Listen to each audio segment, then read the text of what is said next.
So a question that I got earlier today was, Luke, as a teenager, how do I make money in 2023? Because it's a valid question. You know, you have a lot of young hustlers, kids in their 16s to 18s, they're still in high school, but they understand the online money game. They understand that there's some cash to be made, and they want to get in on the action, you know? So don't let anybody tell you because you're young that you can't be out here making money, that you can't be out here hustling. I have students, kids that are 16 years old doing 20, 50K days, like they're absolutely crushing. I have 19-year-olds that are doing 100K days. I have kids that are in their early 20s doing $300,000 days. Literally proven, tested, real e-commerce stores that are brands, right? These are real tangible things. Now, yeah, they may be anomalies, but why can't you be an anomaly, right? If somebody else can't do it, doesn't mean you can't do it. In the comments, you're gonna see so many people be like, oh yeah, well that's luck, or that's bullshit, or whatever. Yeah, there's so many excuses as to why you can't do something, right? But you only need one good reason as to why you need to do something, and you can be that difference. You can be that point of difference in your environment. So choose to be that person. You're gonna be misunderstood, but it's what is required to get to the top. So what are ways that you can make money as a young entrepreneur in your early 20s or in your teens?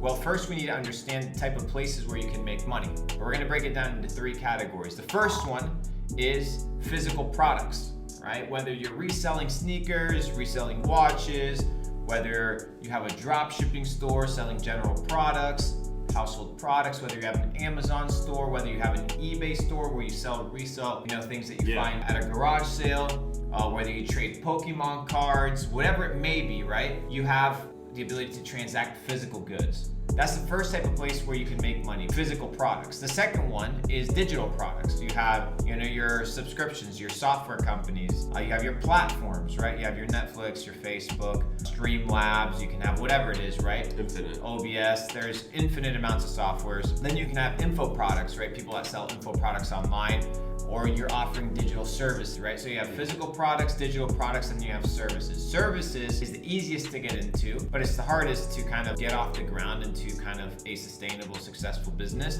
because it requires a lot of time, sweat equity. So you run an agency, you're gonna have to put in mad hours, right? It's not this idea that is extremely passive. You kind of have these golden handcuffs towards your clients because they're paying you for performance or things of this nature, right? So there are things attached to that ability to make money with no real investment up front besides your time and your effort. But then you have your physical products, right? I see a lot of kids making a ton of money doing TikTok organic, right? They're running these products, they're being creative.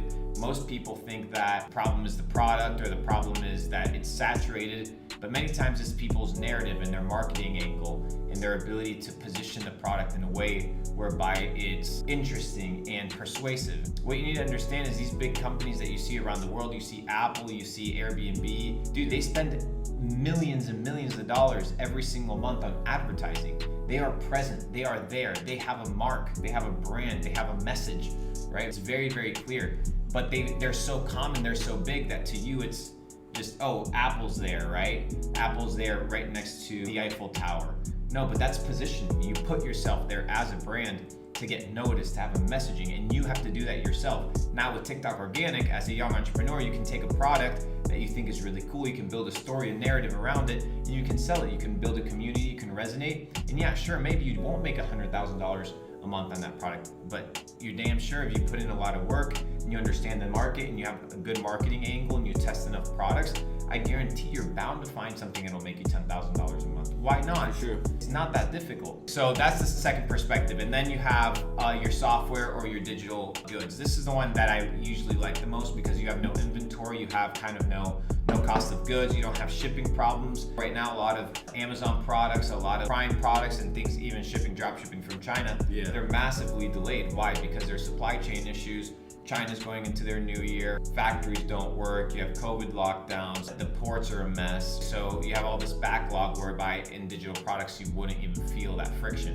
So that's something to also consider. Now you have these 3 different blocks, right? Of physical products, digital products, and services. You need to figure out where you can excel.